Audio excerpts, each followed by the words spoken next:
तपाईँ कल्पना गर्नुहोस्, तपाईँ बेलुका मजाले खाना खाएर सुत्नुभयो अनि भोलि बिहान काममा जानुभयो र तपाईँले लाग्यो कि भोलि बिहान म काममा जान्छु, तर अचानक कम्पनी बन्द हुन्छ। तपाईँको कम्पनी भोलि बिहान हेर्दा कम्पनी छैन, बन्द छ। तपाईँलाई लाग्ला यो कुन चाहिँ फिल्मको म तपाईँलाई कथा भन्दैछु। वेल, नेपाली मुभी इन्डस्ट्रीले बनाए राम्रो हुन्थ्यो, तर यो होइन। यो कथा हो सन् 1929 ताकातिरका अमेरिकन नागरिकहरूको र कसरी 92 अर्ब डलरको अर्थतन्त्र भएको अमेरिकाले एकै दिनमा 30 अर्ब डलर गुमायो र जसले निम्त्यायो इतिहासकै सबभन्दा ठुलो आर्थिक घटना the great depression. The great depression भनेको कसैलाई ठुलो डिप्रेसन आएको होइन, यो इतिहासको सबभन्दा ठुलो आर्थिक घटना भनेर पनि यसलाई कतिपय इतिहासकारहरूले अङ्कित गरेका छन्। सो कसरी, आउनुहोस् बुझौँ। सो नमस्कार, म स्पन्दन आचार्य र तपाईँ हेर्दै हुनुहुन्छ एसे टेल्स र आज हामी कुरा गर्न आँटिरहेछौँ द ग्रेट डिप्रेसनको बारेमा। सो सुरुमा चाहिँ के भयो, किनभने हरेक घटनाको एउटा ब्याक स्टोरी हुन्छ। सो यो घटनाको ब्याक स्टोरी चाहिँ के भन्दाखेरि प्रथम विश्वयुद्ध पछाडि अमेरिकाको जिडिपी यस्तो रफ्तारमा कुदिरहेको थियो र अमेरिकाको आर्थिक गति पनि एकदम रकेट स्पिडमा गइरहेको थियो। मान्छेले योसम्म भन्थे कि हेर्नुहोस्, यो वाल स्ट्रिटमा पैसा लगाउनुहोस्, स्टक मार्केटमा पैसा लगाउनुहोस्, अहिलेको जुन रफ्तार चलिरहेछ नि, तपाईँले 2 वर्षमा, हजुर लगानी गरेको 2 वर्षमा तपाईँले म्यानहट्टनमा घर बनाउनुहुन्छ। घर भनिरहेको छु मैले, अपार्टमेन्ट होइन, घर। अमेरिकाको हरेक सहरहरूमा तर पार्टिजहरू भइरहेको थियो। ज्याज म्युजिक, स्नेक लेडिजहरूले अमेरिकालाई रोरिङ 20s पुर्याएको थियो। वेल, पार्टीहरूमा पनि एल्कोहल ल्याउन धेरै गाह्रो थियो बिकज अफ प्रोहिबिसन, जसको बारेमा मैले भिडियो बनाएको छु, लिङ्क डिस्क्रिप्सनमा हो, 2 वर्ष अगाडि बनाएको थिएँ।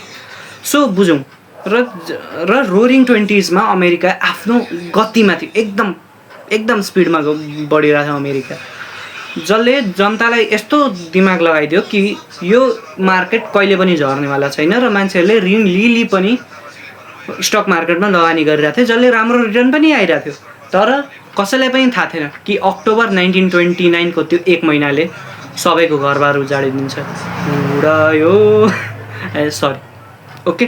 So let's start the video. 1929 को त्यो अक्टोबरले अमेरिकाको लगानीकर्ताहरूलाई एकदम त्रासमा गयो। अमेरिकाको वाल स्ट्रिटमा अवस्थित सेयर बजार अचानक ओह्रालो लाग्न थाल्यो। सुरुमा त धेरैले यो सामान्य गिरावट हो, मार्केट हो, घटबड भइरहन्छ भनेर नै सोचे, तर केही दिनमै अवस्था नियन्त्रणभन्दा बाहिर थियो।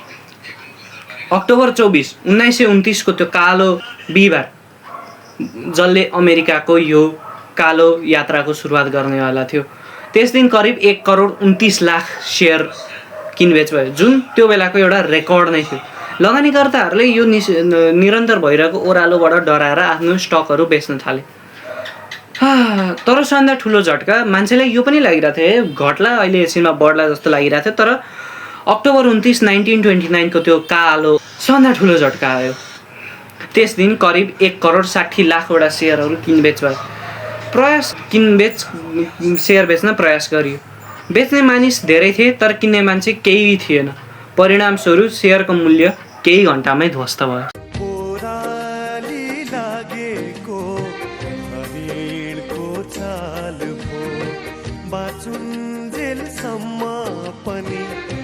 केवल सेप्टेम्बर र नोभेम्बर 1929 को बिचमा सम्म अमेरिकन सेयर बजारले करिब 30 अर्ब डलर बराबरको क्षति बेहोरिसकेका थियो, जुन अहिलेको महँगाई अनुसार क्यालकुलेट गर्ने हो भने 500 अर्ब डलरसम्म आउँछ।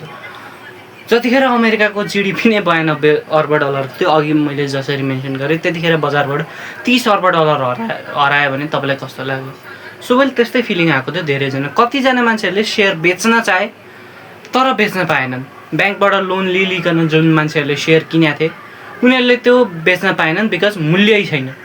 र यसको असर सिधै ब्याङ्कमा पनि पर्यो, किनभने उनीहरूलाई ऋण आए पछाडि जो मान्छेले पैसा मागिरहेको थियो, बचतकर्ताहरूले आफ्नो पैसा मागिरहेको थियो, ब्याङ्कसँग त्यो तिर्ने पनि पैसा थिएन। सो बुझौँ, धेरै मान्छेहरू अचानक एकै दिनमा कङ्गाल भए।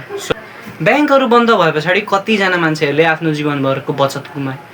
ऋणको रकम फिर्ता नआए पछाडि कतिपय ब्याङ्कहरू बन्द हुन थाले। वेल, रिपोर्टकै कुरा गर्ने हो भने त्यतिखेर अमेरिकाका करिब 9,000 भन्दा बढी बैङ्कहरू बन्द भएका थिए। That was big scandal, I must say. यसरी एउटा सेयर बजारको ओह्रालोबाट इतिहासकै सबभन्दा ठुलो आर्थिक घटना सुरु भयो, द ग्रेट डिप्रेसनमा। So the great depression. So that's it for today guys. Like, subscribe and share गर्न नबिर्सनु।